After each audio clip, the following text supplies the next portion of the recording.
Hai guys, kami mahasiswa UPN Veteran Jakarta. Kami kelompok 2 dari tugas kepemimpinan ingin menjelaskan tentang membangun visi pribadi.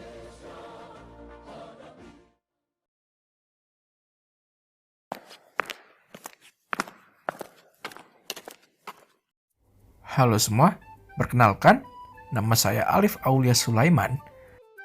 Di sini, saya akan menjelaskan tentang pengertian dari visi dan persepsi. Visi bisa diartikan dengan sangat luas.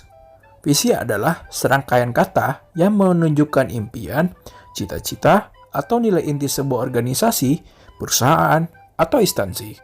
Namun, secara umum, pengertian visi adalah pandangan jauh ke depan dari individu atau suatu organisasi yang berkaitan dengan tujuan yang ingin dicapai dan apa yang perlu dilakukan untuk mewujudkan visi tersebut di masa depan.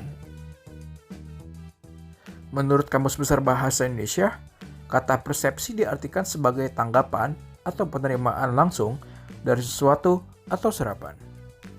Pengertian dari persepsi itu sendiri adalah sebuah proses yang diawali oleh penginderaan atau penerimaan stimulus dari individu melalui media reseptor atau indera yang memberikan makna atau pemahamannya terhadap stimulus itu tersebut.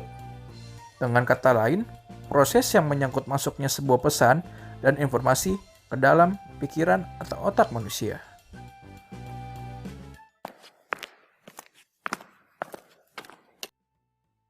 Halo, saya Aida Faradila Kamal. Di sini saya akan menjelaskan tentang proses pembentukan persepsi. Proses pembentukan persepsi dapat dihasilkan melalui 3 langkah. Meskipun begitu, 3 langkah ini tidak saling terpisah, namun bersifat kontinu, bercampur baur, dan bertumpang tindih satu sama lain. Nah, apa aja sih ketiga langkah tersebut? Yang pertama, terjadinya stimulasi alat indera atau sensory stimulation. Alat-alat indera kita distimulasi oleh rangsangan dari luar. Rangsangan dapat diterima oleh kelima alat indera kita secara bersamaan, mulai dari suara musik yang kita dengar, pemandangan alam yang kita lihat, rasa manis dari kue yang kita makan, dan aroma parfum orang yang kita cium. Yang kedua, pengaturan stimulasi terhadap alat indera. Pada tahap inilah, syaraf dan otak kita melakukan pengaturan atas jutaan stimulasi yang dirasakan oleh indera kita tersebut. Yang ketiga, penafsiran evaluasi stimulasi alat indera. Proses subjektif yang melibatkan evaluasi di pihak penerima dipengaruhi oleh berbagai faktor internal dan eksternal dalam pembentukan persepsi.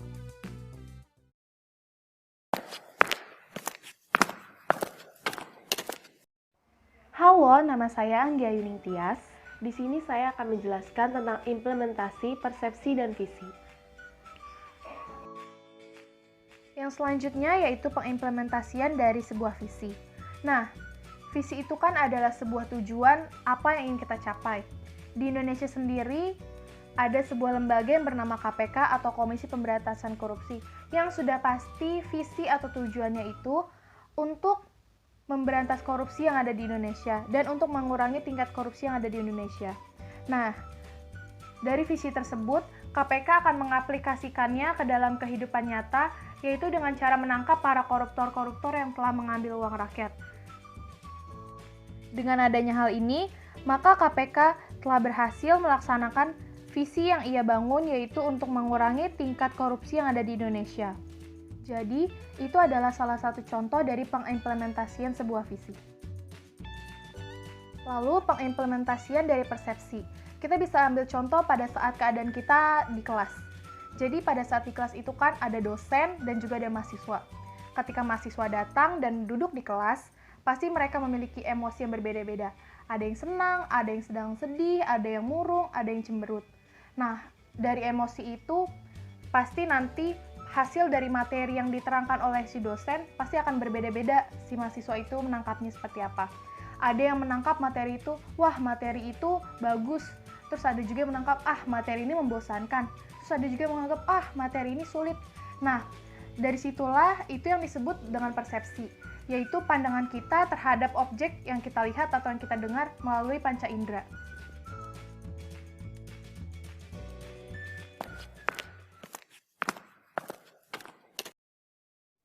Hai, nama saya Muhammad Raffi Alfarizi. Di sini saya akan menjelaskan tentang fungsi visi dan persepsi diri. Fungsi visi yang pertama adalah untuk mewujudkan cita-cita bersama dalam sebuah perkumpulan sebagai dorongan untuk selalu maju dan berkembang. Yang kedua, untuk menghindari adanya perubahan haluan yang terlalu jauh dari tujuan awal didirikannya suatu perkumpulan. Yang ketiga, untuk senantiasa membuat perkumpulan atau lembaga tetap hidup dan berkembang. Yang terakhir, untuk memudahkan anggotanya yang ingin masuk ke perkumpulan tersebut, sehingga visi misi bisa dijadikan sebagai pertimbangan.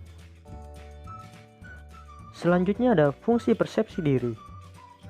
Fungsi persepsi diri dibagi menjadi dua.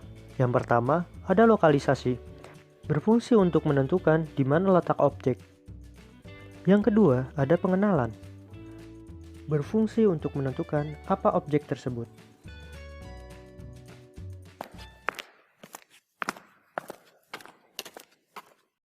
Halo, nama saya Syahdadia Tami. Dan di sini saya akan menjelaskan mengenai faktor internal yang mempengaruhi persepsi. Faktor internal yang mempengaruhi persepsi yaitu faktor-faktor yang terdapat dalam diri individu yang mencakup beberapa hal, antara lain, yang pertama ada fisiologis. Informasi masuk melalui alat indera. Selanjutnya, informasi yang diperoleh ini akan mempengaruhi untuk memberikan arti pada lingkungan sekitar. Yang kedua ada perhatian.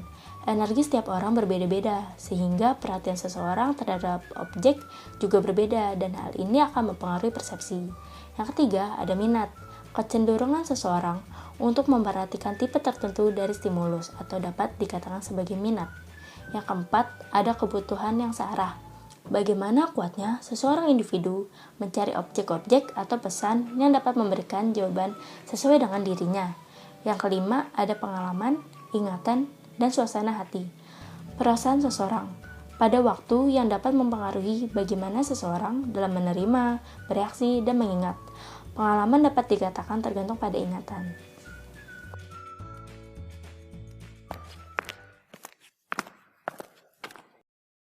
Hai, nama saya Asasa Putri.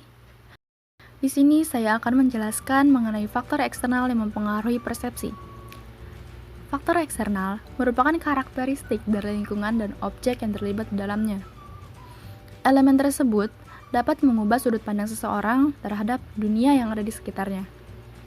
Faktor yang pertama yaitu ukuran dan penempatan dari objek atau stimulus. Faktor ini menyatakan bahwa semakin besarnya hubungan suatu objek, maka semakin mudah untuk dipahami. Bentuk ini akan mempengaruhi persepsi individu kita. Faktor yang kedua yaitu intensitas dan kekuatan dari stimulus. Kekuatan dari stimulus merupakan daya dari suatu objek yang bisa mempengaruhi persepsi. Faktor yang ketiga yaitu warna dari objek. Objek yang mempunyai cahaya lebih banyak akan lebih mudah dipahami dibandingkan dengan objek yang mempunyai cahaya lebih sedikit. Karena dengan cahaya kita dapat melihat warna yang lebih banyak dan lebih jelas. Keempat, yaitu faktor dari keunikan dan kekontrasan stimulus. Penampilannya dengan latar belakang dan sekelilingnya yang sama sekali di luar sangkaan individu yang lain akan banyak menarik perhatian. Kelima, motion atau gerakan. Individu akan banyak memberikan perhatian terhadap objek yang memberikan gerakan dalam jangkauan pandangan dibandingkan objek yang diam. Terima kasih sudah menonton video kami.